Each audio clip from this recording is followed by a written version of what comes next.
All right, so there are many more things that we can do with electricity and electrolytes and electrolytic solutions.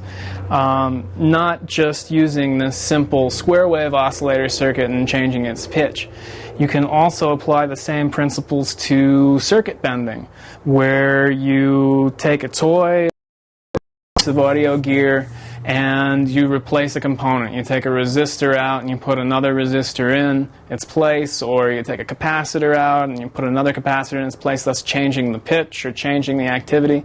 Well, we could replace those capacitors or resistors with potatoes or lemons or ethanol or Jell-O right here.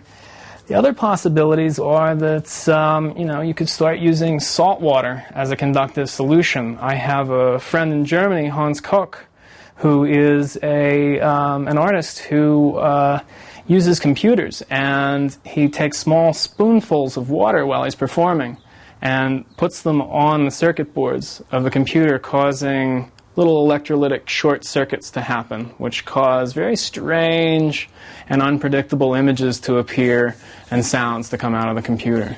So it's up to your imagination, but don't break anything expensive by stuffing lemons into it. All right.